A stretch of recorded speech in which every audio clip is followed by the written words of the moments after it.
Vamos lá? Nós estávamos falando do sétimo dia, então nós vimos aqui no sétimo dia a lei universal de descanso, que nos traz o livro dos Espíritos, a codificação de maneira tão brilhante, e até mesmo aqui mais uma vez esse germe de ciência, filosofia e religião, quando a gente vê o descanso da Terra e através do desenvolvimento da ciência, do conhecimento humano, a gente vai entender e passar a dominar toda a obra da criação. Isso é interessante, que o homem mesmo, ele só é criado no sexto dia em função da capacidade de dominar a natureza. Então vamos seguir agora. Vayetzer Adonai Elohim et Adam afar min ha'adama vayfach veifor nefesh chaya vehi Adam nefesh chaya. Deus formou o homem do pó da terra, do solo, e soprou em suas narinas um sopro divino, de vida. O homem tornou-se criatura viva. Como nós dizemos, Adonai Elohim, nós já falamos um pouquinho desse versículo, onde nós temos justiça e misericórdia, que a gente vai entender pelo processo de reencarnação, como se dá a justiça e a misericórdia dentro da doutrina dos Espíritos, mas tem um ponto, alguns pontos bem interessantes. Se a gente anotar aqui, deixa eu ver se eu acho, essa palavra, Vayetzer, o hebraico se lê da direita para a esquerda, certo, gente? E nós vemos aí depois dessa letra, que é um tracinho, que tem dois tracinhos bem pequenininhos, Yud, Yud, letra Yud, tá? 2 dos 72 nomes de Deus nós já vimos. Aqui nós vemos repetida essa letra. No hebraico não se escreve Vayetzer com duas letras Yud. Seria um erro? Seria um erro? Não. Yud Yud forma mais uma vez um nome de Deus. Mais um dos 72 nomes de Deus. Vayetzer desenhou. No planejamento do homem, o texto já nos diz que Deus estaria se manifestando nele mesmo antes da criação. Pergunta 621 do Livro dos Espíritos, aonde está escrita a lei de Deus na consciência. É isso que vem nos trazer esse versículo. Mas um dos outros pontos interessantes é que toda a obra da criação, ela é feita, entre aspas, Deus não fala, Deus não tem mãos, Deus não sopra, mas dentro dessa linguagem simbólica, para que o povo pudesse entender, nós veremos que ele é escrito 9 vezes, e Deus criou a luz, Vayomer Elohim, por Deus separou as águas de cima das águas de baixo, e assim por diante. Toda a obra da criação é feita por palavras. Toda a obra da criação, ela é feita por palavras. 9 vezes. Vayomer Elohim. Deus disse. E Deus disse. Eu estou aqui falando há 1 hora, mais de 1 hora e 15. Se eu tivesse que soprar por mais de 1 minuto, talvez eu desmaiasse. O que quer nos dizer isso? Que criar mundos, nós veremos mais à frente sobre Elohim, espíritos crísticos. Criar mundos é possível para espíritos crísticos, mas criar o espírito apenas é possível para Deus. Deus coloca o esforço máximo permitido na criação do homem, e Ele sopra em suas narinas uma centelha divina, o despertar da consciência. O homem passa a ter o livre-arbítrio. Daí nós entendemos o Salmo 82, versículo 6, e o que Jesus repete, que está no Evangelho de João. Vós sois deuses. No hebraico, no Salmo 82, está escrito: Atem Elohim. Bereshit bara Elohim. O mesmo nome de Deus.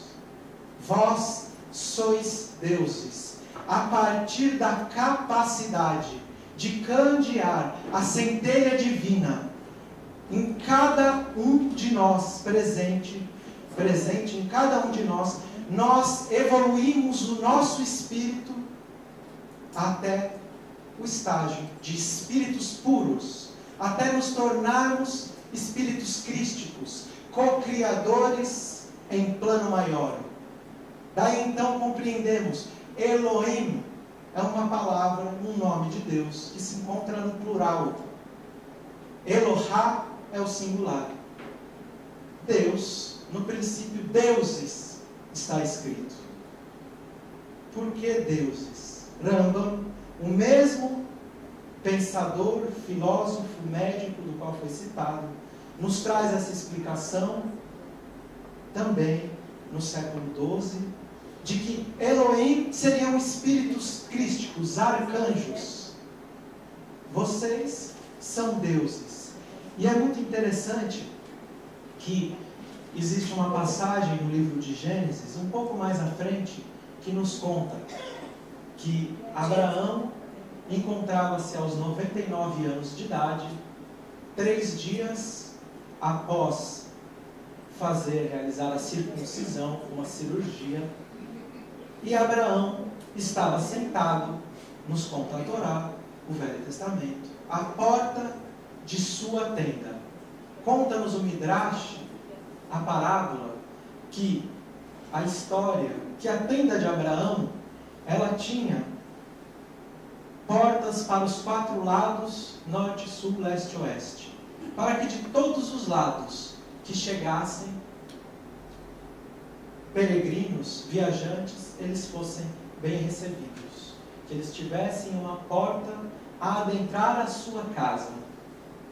E estava Abraão na hora mais quente do dia, no deserto, em Israel, ao sol, e ele faz uma prece. Ele pede: Deus, que não passe o dia de hoje sem que eu possa servir. Ele pede a um dos seus escravos que ele saia para procurar se existia alguém naquela região. Ele volta e diz que não havia ninguém. Abraão olha para o chão. Quando ele olha para frente, ele vê 3 viajantes. E o texto em hebraico é enigmático.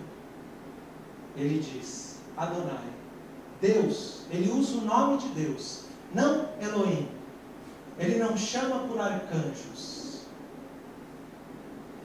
Ele chama Deus. Permita que eu possa servir a vocês, que vocês possam beber água de minha casa, e que eu possa lavar os seus pés sem que vocês passem por mim. E quando eu li esse texto, já após conhecer a doutrina espírita, porque eu nunca tinha me deparado com essa questão, eu busquei mais de 50 exegetas, os sábios da Torá que interpretam esses textos bíblicos. E eu não encontrei nenhuma resposta que pudesse realmente me dizer o que significa, recorrendo quase a 3.500 anos de conhecimento do povo hebreu. Mas nós compreendemos a partir do Sefer Tânia, que nos explica sobre a centelha divina, sobre Deus colocar um pouquinho de si dentro de cada um de nós, o despertar de nossa consciência.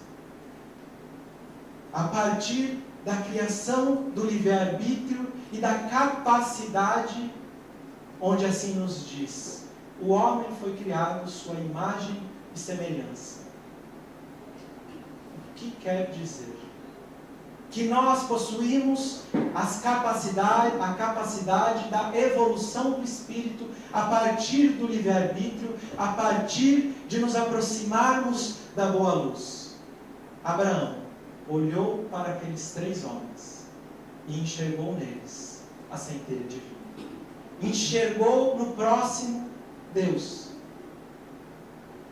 Daí nós compreendemos, na última ceia, quando Lúcia estava nos contando sobre Simão Pedro, quando Jesus se remete a lavar aos pés de seus apóstolos. Ele se coloca a servir a cada um de seus discípulos, mesmo sabendo que um deles iria trair. 9 iriam negá-lo. 9 iriam fugir. 1 iria trair e 1 iria negar. Ele olha a centelha divina da mesma forma que fez Abraão. Ele olha no próximo e enxerga Deus. E quando nós obtemos a capacidade de enxergar Deus ao próximo, nós então nos tornaremos capazes a cumprir o mandamento, o último mandamento que Jesus nos deixou naquela noite. Amai-vos uns aos outros, como eu vos amei. Ele amou ao próximo, enxergando a centelha divina, não se importando qual é o nível de evolução, não obtendo julgamentos sobre a evolução espiritual. Pois a centelha que anima a cada um de nós nos explica o livro de Gênesis, que é a mesma, é a centelha divina. Por isso, ele se coloca a servir a humanidade quando encarna. É interessante que, se nós quisermos notar as manifestações da inteligência divina no nosso dia a dia, basta olharmos ao céu, notarmos as estrelas, que para nós parecem infinitas, mas a olho nu não são mais do que 4.000.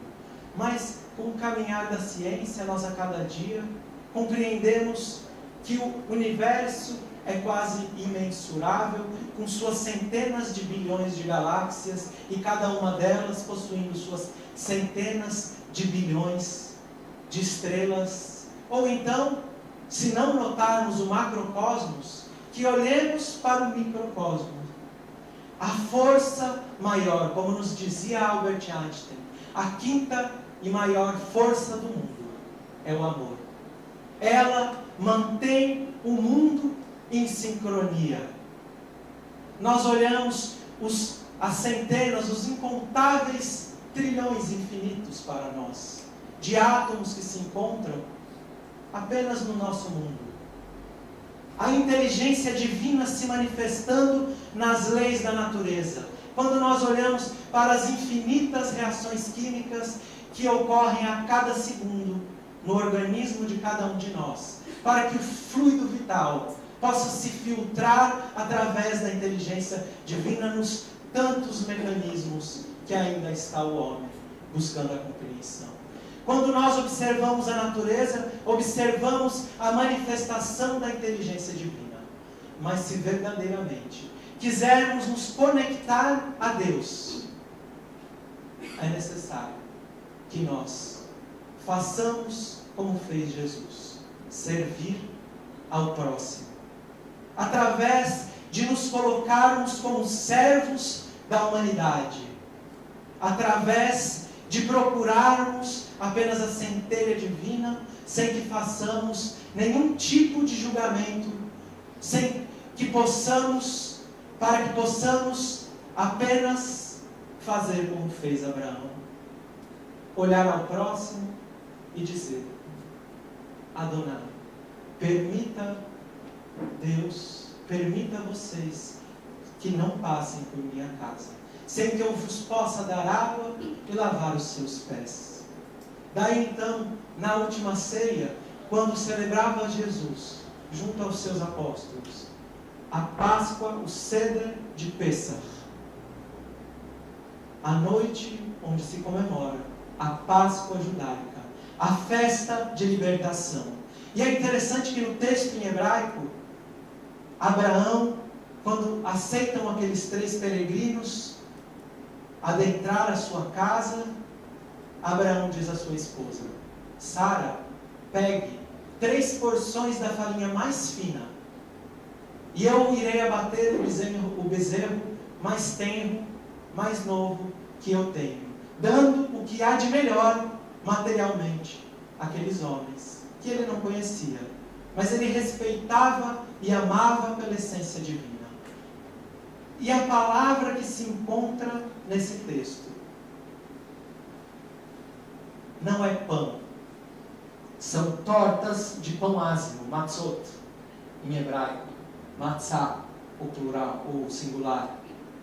Significa que Abraão se encontrava naqueles dias próximo ao mês de Nissan, no mês de Nissan, realizando pela tradição a festa da libertação do Egito, mas muito antes de que os judeus fossem escravos no Egito, pois a ele foi dito: tu serás pai de grandes nações, e teu povo será escravo por mais de 400 anos, em terras de estrangeiros. E daí vem o mandamento de que deve-se tratar bem os peregrinos, traduzindo a essência espiritual desse texto que se faz. E Jesus se usa exatamente do mesmo momento da festa da libertação, porque não se comemora a libertação do Egito, se comemora a libertação do Espírito. Quando nós estamos realizando o Seder de Pêssach, à noite, essa noite, onde nós lemos toda a história do êxodo do Egito, nós nos sentamos e nos reclinamos como homens livres, nos reclinamos como faziam os reis, para a esquerda, como homens livres, pois devemos considerar essa data, a Páscoa, a festa da libertação do Espírito. Sócrates, quando estava preso, já fora condenado a tomar cicuta para morrer. Seus discípulos pagam ao carcereiro para que liberte a ele. E ele diz: eu não estou preso, pois sou livre das prisões morais. A festa que está a comemorar Jesus, que iria caminhar dali 3 dias para a crucificação no Gólgota, onde estaria definitivamente, para a história da humanidade, celebrada a segunda revelação. Para as nossas consciências, Jesus se usa dessa porção explicada no livro de Gênesis. E é interessante,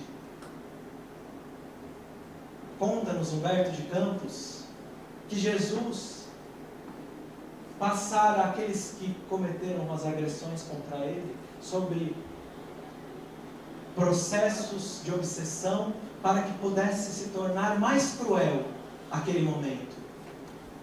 Nos conta Humberto de Campos que ao desencarnar, uma pleiade de espíritos se encontravam ali, de arcanjos, de anjos celestiais, encontravam-se ali, pois estava se definindo esse momento para a eternidade da humanidade. E dali então, o anjo da caridade se aproxima de Cristo e lhe diz, lhe oferece ajuda, e nos conta poeticamente, Humberto de Campos, que Jesus diz: vá e socorra Judas. Nós vimos que 70 é 10 vezes o 7, 10 vezes a completude, 10 vezes onde alcançar esse número simbólico dentro da tradição, da cultura judaica. Nós vimos que é alcançar 10 vezes o celestial, quando Jesus nos disse: quantas vezes teremos que perdoar? 70 vezes 7. Mas mais 7 vezes, a plena completude, a perfeita união. E a partir disso, para isso, nós com certeza temos que fazer como ele fez: perdoar a quem nos agride, perdoar aqueles, enxergar a centelha divina, nos colocar como servos, como instrumentos para o exemplo do Evangelho.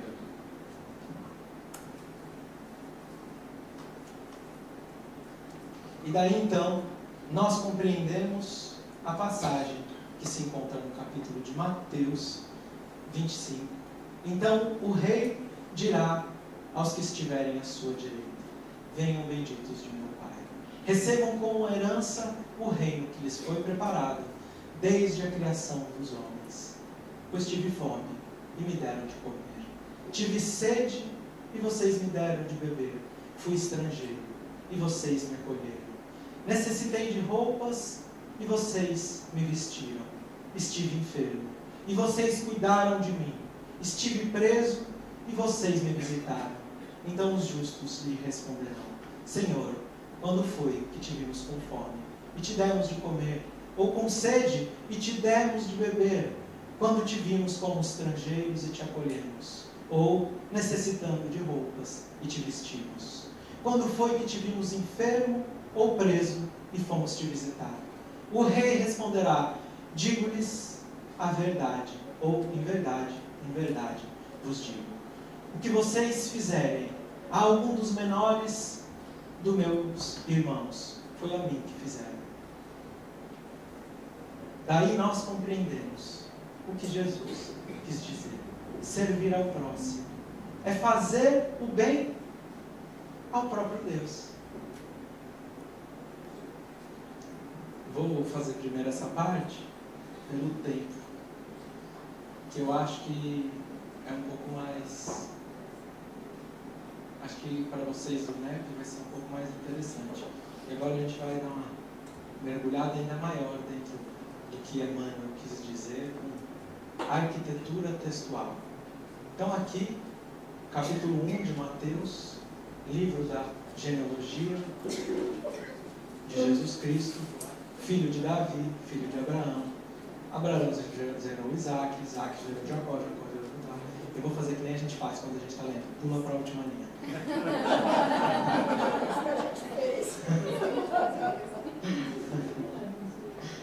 Então não sou só eu.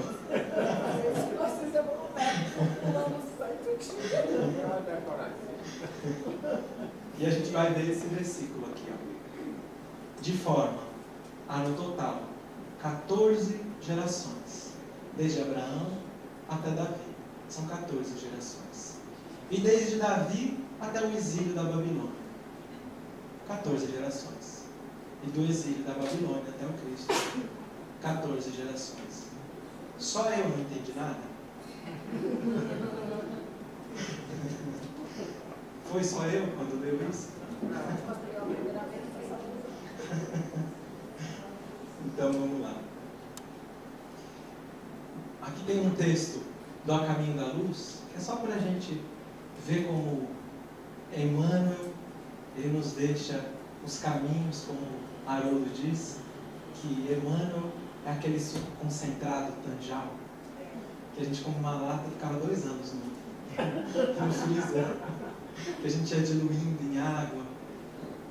Quando ele fala aqui dos exilados de Capela, 4 grandes grupos que se fixaram depois dos povos mais antigos, obedecendo às afinidades sentimentais e linguísticas que os associavam na constelação do cocheiro. Só eu também li rapidinho quando eu disse, não entendi nada. Agora a gente vai entender as duas partes. É interessante, quando a gente olha a língua dos povos exilados de Capela, aqui, o hierogrifo lá na primeira, a gente olha ali a cabecinha do touro. Vamos ver aqui, ó, embaixo, a letra B. Ela se chama Beit, casa. essa letra, casa, pai, Abba, é o touro da casa, o chefe da casa. Mas essa raiz, ela não se dá só no hebraico, como a gente está vendo. O cananeu, o hieroglifo, o sânscrito, o latim, o grego. Tem um livro, deixa eu me recordar, eu já recordo o nome para vocês. Eu vou recordar o nome, eu me esqueci. Eu vou passar para vocês que ele conta a história do hebraico. É um livro acadêmico, em inglês, ele não tem a publicação em português. Eu comprei ele nos Estados Unidos para ajudar a compreender essa parte. Então a gente vai ver aqui. O hebraico, o fenício, o hieroglifo, as escrituras rupestres. Lembra que nós dissemos que os exilados de Capela estavam muito mais intelectualizados moralmente e que eles tinham como missão auxiliar o desenvolvimento intelectual da humanidade? Esses espíritos descobriram o fogo, a roda, impulsionaram intelectualmente a escrita, mas vêm todos do mesmo orbe. Daí Emmanuel nos explica afinidade sentimental. Lembra que nós falamos da rebeldia, de se sentir superior, exclusivismo? Tudo isso a gente está vendo. A gente está habituado a estudar sobre os exilados de Capela e ver isso nos sacerdotes egípcios, que próprio Emmanuel nos diz que eles eram monoteístas, mas eles não passavam isso aos grandes povos, pois eles se consideravam superiores. Dentro da língua nós vemos essa similaridade. Então, a letra A, o Aleph, no grego antigo, no hebraico antigo, no fenício, aqui é o hieroglifo, o cananita e as próprias escrituras rupestres se dão assim. Eu vou dar um tempinho só para vocês verem como é realmente parecido. Olha de onde sai o olho, a cabeça. Interessante, né? É bem... O que isso tem a ver com aquele versículo? Se vocês não estiverem entendendo nada, não se preocupem. Da onde vêm os números? Esses números que nós nos utilizamos hoje, eles são os números indo-arábicos. Antigamente, como a gente está habituado, por exemplo, com os números romanos, todo mundo estuda na escola, a gente está habituado com outros algarismos. E no hebraico, como era? Como é? No hebraico, a primeira letra tem o número 1, Beit, o número 2, Gimel, o número 3, Dalet, quarta letra, o número 4, assim por diante. Yud, o número 10, que é aquela que a gente viu que estava repetida 2 vezes, essa daqui. Mas a gente está vendo aqui, ele tem o número absoluto e o número reduzido. Isso em hebraico se chama gemátria. Todas as vezes que nós vemos no Evangelho números, eles não são literais. O povo judeu não ficou 40 anos no deserto. Jesus não ficou 40 dias em cima do monte. 40, por exemplo, é um número que simboliza um processo de ascensão, de preparo para a evolução espiritual.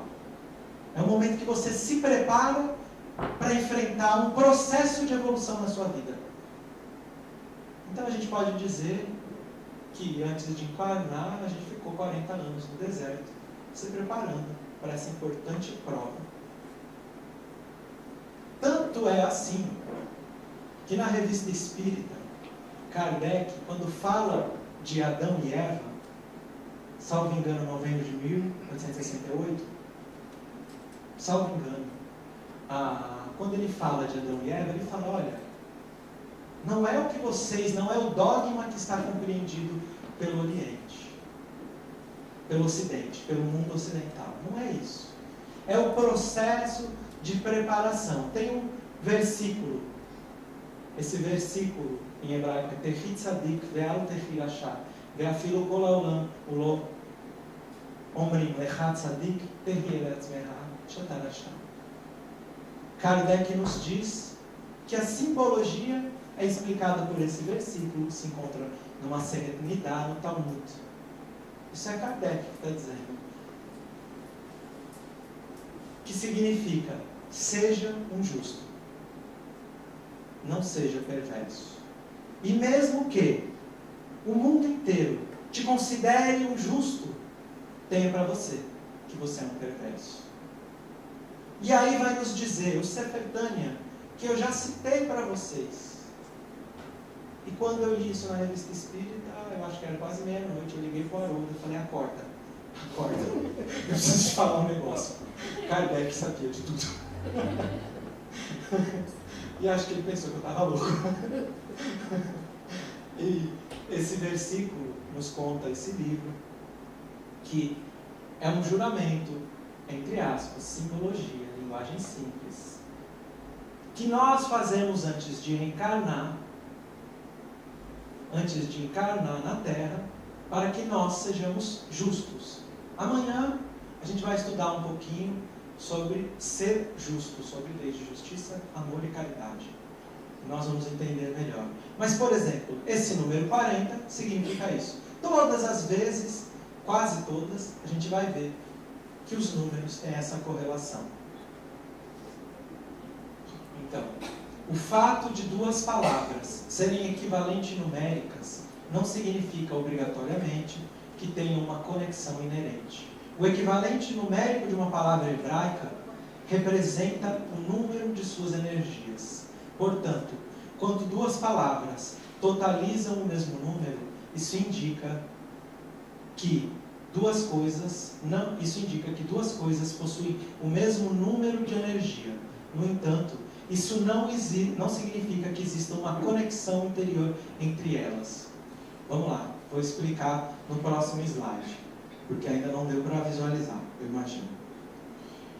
Somente quando você sabe que há uma conexão intrínseca conceitual entre duas coisas, então o fato de serem numericamente equivalentes, isso indica que a fonte de sua energia espiritual, elas partilham da mesma energia. Lembra que eu falei do Abba, Pai? Vamos pegar aqui as palavras que nos interessam. Dai, 14. 14. Isso. Eu fui ver se a matemática estava certa. 14. Yud. Vamos pegar aqui. 10. 4. Dalet. Yud. 4. Mais 10. 14. Suficiente. Muito difícil, gente. Se eu fosse escrever em algarismo romano, como que eu ia escrever?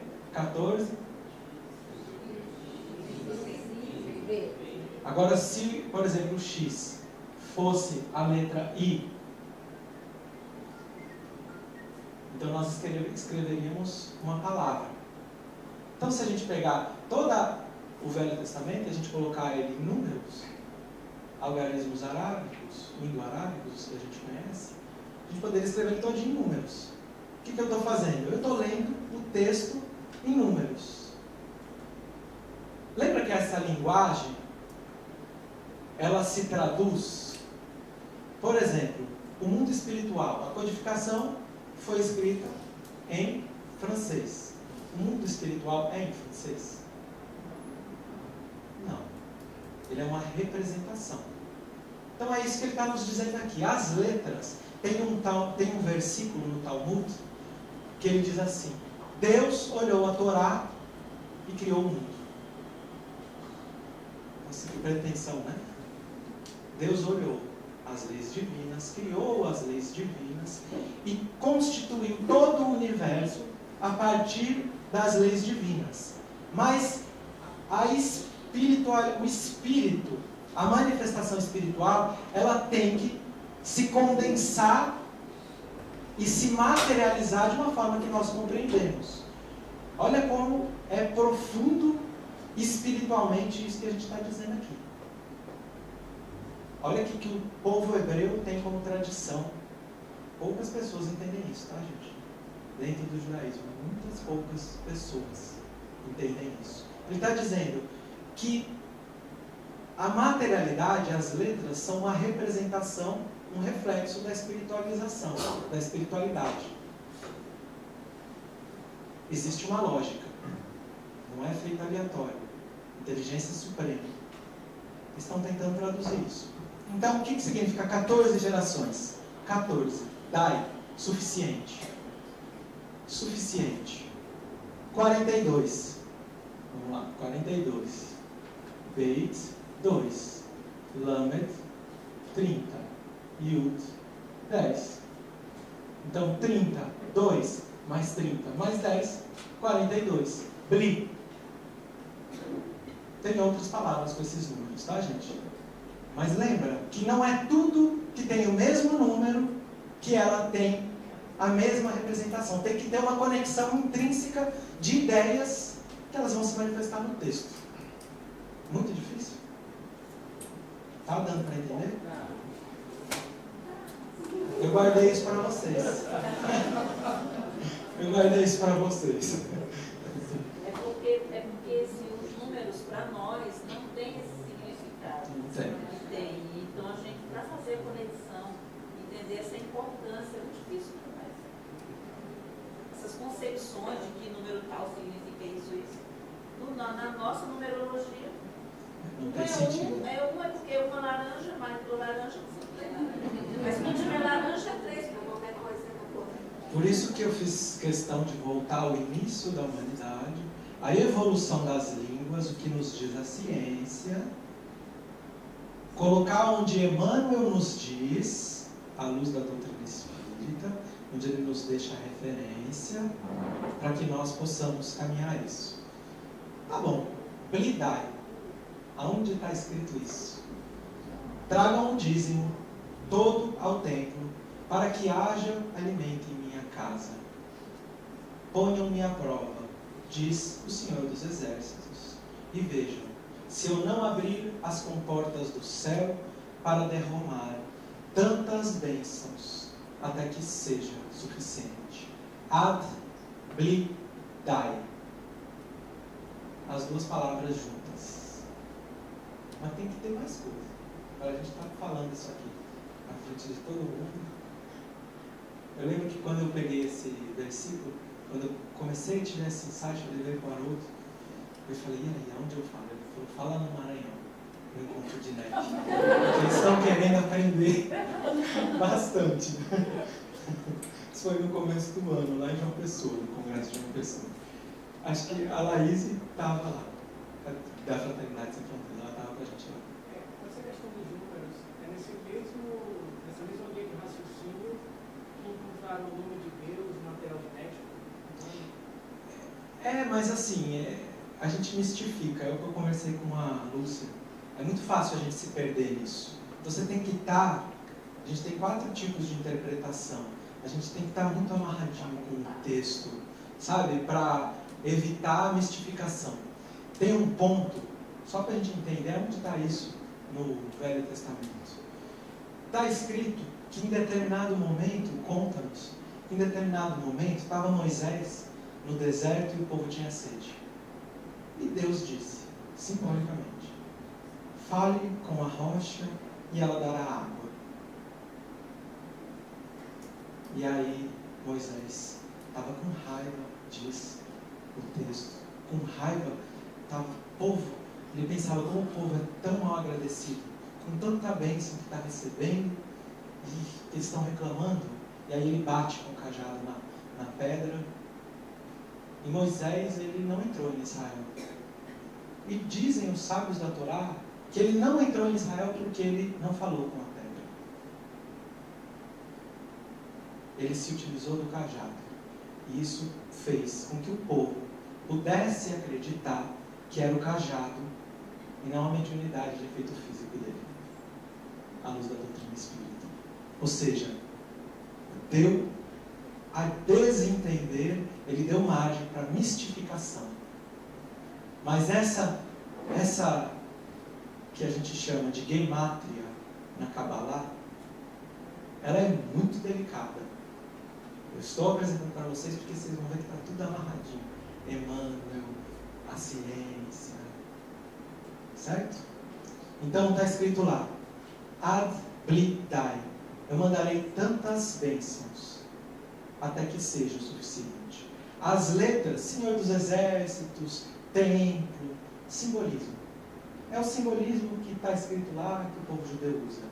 E aí o que nos diz Rashi, um grande interpretador, um sábio da Torá, ele nos diz sobre esse versículo: para que haja alimento suficiente, que todos os meus servos tenham comida.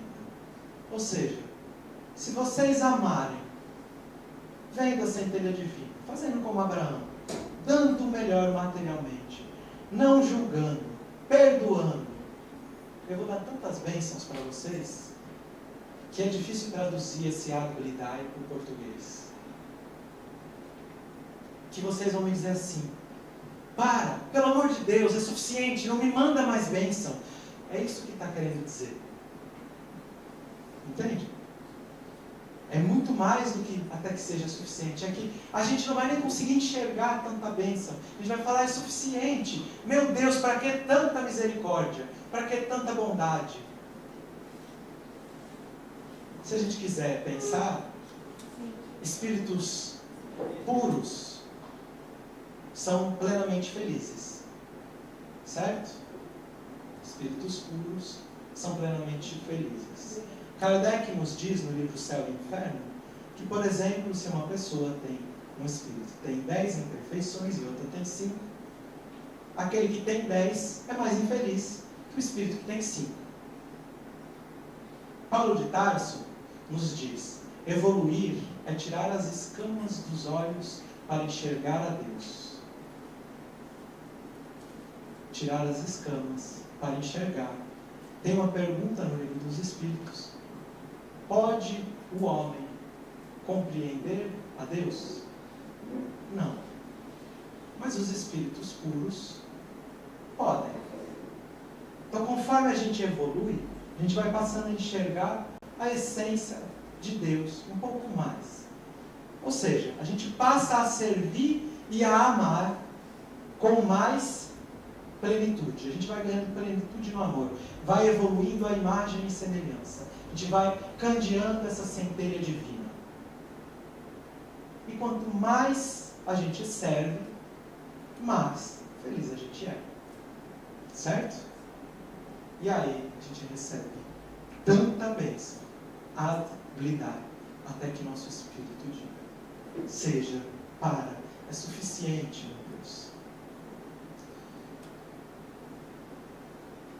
E aí nós temos, na última ceia, mais uma vez uma ligação com a última ceia, com o Seder de Pessah, onde está nos escrito, vamos ver quantas vezes, é uma canção que a gente fala assim, também cheia de simbolismo, e a gente diz: se Deus tivesse libertado do Egito, já nos teria sido suficiente. Dai, suficiente, e para nós. Se nos tivesse revelado a Torá, já seria suficiente, a manifestação suprema da misericórdia divina. Se Deus só nos tivesse libertado do Espírito, se tivesse nos dado a Torá, se Ele tivesse nos tirado do Egito e dado os julgamentos das leis divinas, ninguém deve ir para a lei, todo mundo deve ir para a consciência, ninguém deve, quer dizer, todo mundo deve ir para a lei, para a consciência, ninguém deve ir ao próximo, nesse sentido. Se Ele tivesse feito seus julgamentos sem ter justificado os seus deuses, já teria sido suficiente. Quantas vezes, vamos ver quanto Ele vai falar. Se Ele tivesse justiçado seus deuses, sem poder ter matado os primogênitos, Ele vai falando de todo o êxodo do Egito. Se Ele tivesse dado os seus bens, mas não tivesse aberto o Mar Vermelho, falando, seria suficiente, meu Deus, estaria bom, estaria muito bom. São 14 vezes. São 14 versículos. Se ele tivesse nos conduzido ao Monte Sinai, tivesse dado a Torá, se ele nos tivesse dado a Torá e tivesse nos conduzido à terra de Israel, a terra de Israel a gente já sabe que não é a terra de Israel, que é a redenção espiritual, teria sido suficiente. Então, vamos reler. Se Deus tivesse nos dado a chance de encarnar nesse mundo, tivesse nos dado apenas a revelação de Abraão até Davi, teria sido suficiente. Eu tenho certeza que muitos espíritos alcançaram a redenção espiritual apenas com conhecimento da primeira revelação. Depois, se ele tivesse de Davi até a Babilônia, ao exílio da Babilônia, ou seja, ainda com a sua justiça, mas a justiça anda junto com a misericórdia. O exílio da Babilônia, mais uma vez, o exílio, nos afastar, encontrar a expiação e a reparação, teria sido suficiente. Mas Deus é muito misericordioso. Deus é justo. Então Ele nos deu até o Cristo. Então, o que Mateus está nos dizendo? Que é a representação absoluta da misericórdia divina, a segunda revelação. O Espírito de Jesus, um Espírito crístico, encarnar para demonstrar o amor, para amar a toda a humanidade, sem julgar, se colocando em posição de sacrifício, é o que está nos dizendo o texto. Dentro da arquitetura textual que nos falou Emmanuel, que traz o povo judeu e que só passa de mestre para discípulo. E aí, quando a gente soma, lembra que tinha lá, se vocês quiserem a gente volta, que os números tem a gemátria curta, quer que volta lá para vocês verem? Esse 42.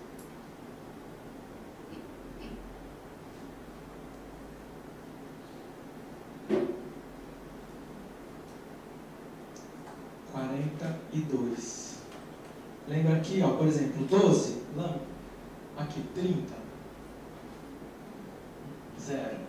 Vamos colocar aqui, se fosse 40, é o 4. Então 40, 4. 2, 2. 4, 2. É o número reduzido dele. Certo? O que significa isso? Vamos lá para frente.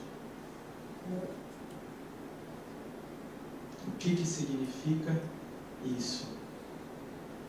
Aonde? Aqui, 4 mais 2. É o 6. É interessante que na tradição judaica, nós estamos, eu não vou lembrar exatamente o ano, 5.760 e alguma coisa, o calendário é diferente, e está escrito, por coincidência, que até o ano 6000 começaria o mundo de regeneração, a era messiânica. Então o número 6 é o que antecede a redenção. E o Cristo, ele deixa no Evangelho um caminho para a redenção individual, para que nós alcancemos a libertação de nossos espíritos. Muito difícil, gente? Deu para entender? Interessante? Então esse é um versículo só. Até que horas a gente vai? 10 minutos. Então, umas 3 perguntinhas aqui que você pediu algo. Não sei se tem mais alguma. Tem mais alguma pergunta? Ó, a gente pode, se você quiser avançar um pouquinho até 6h30, a gente pode deixar para amanhã essas perguntas. Se você quiser responder hoje.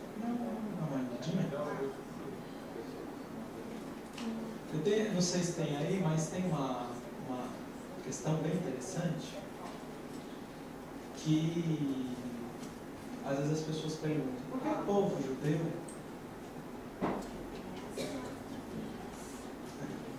daqui. Aqui está escrito, como o povo... tem duas perguntas interessantes. Aqui. Como o povo judeu vê Jesus hoje? Olha, eu fui criado dentro de uma linha do judaísmo, a gente tem várias vertentes, como por exemplo, a gente tinha os fariseus, os saduceus, os essênios. Então ali são as raízes, né? De lá vem ramificando. E eu fui de uma linha ortodoxa, mas que a gente estuda essas questões espirituais. Certo? Então assim, dentro da ortodoxia, hoje, como Jesus é visto? Ele não foi aceito, nem mesmo como profeta. Não foi aceito. E aí é interessante a gente pensar. E no tempo de Jesus? Jesus foi aceito? Não. Lembra que eu contei de Gamaliel? De Gamaliel, o mestre de Paulo de Tarso, certo? Tem um versículo na Torá que fala, que conta que Moisés, que haveria um sábio, que ele seria o maior sábio de todos os tempos. Eliezer. E aí, ele seria tão sábio que Moisés coloca o nome do filho dele, de Eliezer, em homenagem àquele que viria. E é interessante que Hilero foi discípulo de Eliezer. E deixa eu só pensar, porque isso é um quebra-cabeça que está no Talmud. Hilero foi discípulo, foi contemporâneo a Eliezer. Foi contemporâneo. E Hilero respeitava muito Eliezer. Estava escrito que ele seria o maior sábio de todos os tempos. Houve um outro grande rabino, contemporâneo a Jesus, todos conhecem, Gamaliel, Paulo de Tarso, então já falamos 4. E tem um outro que se chamou Rabi Akiva. Rabi Akiva, ele se converteu aos 40 anos de idade, ele não era judeu, ele se converteu.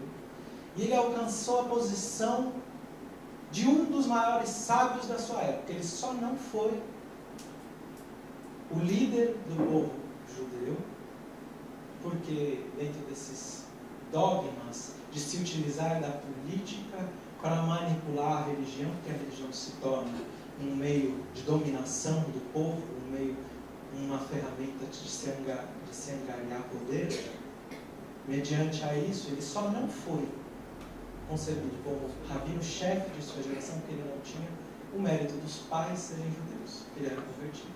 Político. E é interessante que conta que certa vez Rabi Eliezer estava andando na feira, conta o Talmud, que ele estava andando na feira, chegam os soldados romanos e prendem ele. Ele tinha feito um bem, ajudado o imperador romano em alguma coisa, e em função disso o imperador romano disse a ele: escolhe o que você quiser. Ele falou: eu quero ter um colégio de livres pensadores, onde a gente possa estudar em paz, onde os romanos não vão interferir. E aí ele fundou a Yeshivá dele. Yeshivá vem de lá, Shevet, sentar e estudar. Esse colégio que eu falei que eu estudei, até hoje chama Yeshivá. Então, ele fundou uma Yeshivá e eles lá estudavam muito. Ele foi levado para julgamento. E ele é liberto. Quando ele chega na Yeshivá dele, então todo mundo lá, aqueles rumores: Rabi Eliezer foi preso, meu Deus, o que a gente vai fazer? O que a gente vai fazer? Rabi Eliezer foi preso. O que será que ele fez para merecer uma coisa tão grave? E aí ele fala: olha, eu fui preso, sendo acusado de conspirar contra o Império Romano, estando junto aos cristãos. Ele foi acusado de ser cristão. Rabi Akiva, ele sai, ele estava lá, um dos maiores sábios, a gente está falando de todos os maiores sábios ao tempo de Jesus. Ele sai ele está ali e ele diz, eu sei o que ele fez para merecer isso. Uma acusação tão grave. Ele estava andando na feira, ele encontrou o chefe, o líder do movimento dos cristãos, até está escrito no Talmud o nome dele, eu não me recordo, que está em 6 tratados diferentes, essa história toda, um quebra-cabeça. Ele ouviu o que ele dizia de interessante, o que ele dizia era interessante. Os soldados romanos passaram, viram ele conversando e prenderam ele. Foi por isso. E aí ele chegou no julgamento, e aí o juiz pergunta assim para ele, você acredita que exista um outro rei? Você serve a outro rei? Lembra que está escrito lá, em cima da cruz, rei dos judeus? Você serve a outro rei? E ele diz, não, eu sirvo ao único rei. E o juiz entendeu que ele estava dizendo ao imperador romano, mas ele estava dizendo de Deus. Ele se usa, porque o judeu, ele não pode negar a sua fé. Por isso muitos iam à fogueira, nas requisições. E ele diz isso. E é solto. Ele usa da inteligência dele e é solto. Ele chega lá, na Yeshiva, Rabi Akiva diz isso. Agora, naquela época, não tinha Facebook e Instagram. Não tinha como Rabi Akiva saber disso se ele não estivesse junto. Como ele ia saber? Concorda?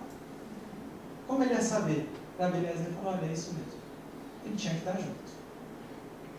Aí no dia seguinte, alguns dias depois, inicia uma discussão dessas dialéticas do Talmud, onde um diz, eu aprendi de não sei quem, que aprendeu de não sei quem, que aprendeu de não sei quem. Vai dizendo toda a tradição judaica que nem está lá aqui no capítulo 1 de Mateus. Você vai dizendo todo mundo. Porque você não pode dizer nada no judaísmo se você não tiver embasamento textual. É um tratado de leis. Ter fonte. Você tem que ter fonte. Você tem que falar com fonte. Não, eu acho. Não. Você pode dar a sua interpretação, mas toda baseada em um conjunto de leis. Certo? Espiritismo é a mesma coisa. Então, ele chega numa discussão e Rabi Eliezer dá um ponto de vista de lei. Ou seja, uma interpretação benevolente da lei. E os outros 71 sábios dizem para ele, não, está errado. Aí ele fala, então o que a gente vai fazer? Vamos consultar a maioria. E perguntam para todos os estudantes, quem aqui acha que eu tenho razão? Todo mundo levanta a mão. Ou seja, era claro que o que ele está falando estava claro na lei. O que os outros sábios dizem? Você está errado. Você está errado. Então ele vira e fala, então já sei. Nossa reunião mediúnica. Vamos chamar aqui o profeta Elias. E vamos perguntar ao profeta Elias. Em espírito. Por isso mediúnico. E aí, o profeta se materializa e diz, em tudo o que diz Rav Eliezer, ele tem razão. Não só nessa lei. Se ele estava lá, na feira, junto aos cristãos, ele tinha razão. E os cristãos não podiam se reunir em público. Então eles estavam às escondidas e não na feira. E Rabi Akiva não estaria por acaso. Ele não estava comprando pão, ele estava ouvindo o que era transmitido naqueles dias. E aí, o que eles fazem? Ele está errado. Ele vai embora para a casa dele. Os outros sábios dizem, ele está excomungado da comunidade judaica. Do mesmo jeito que fizeram com Paulo, com Saulo.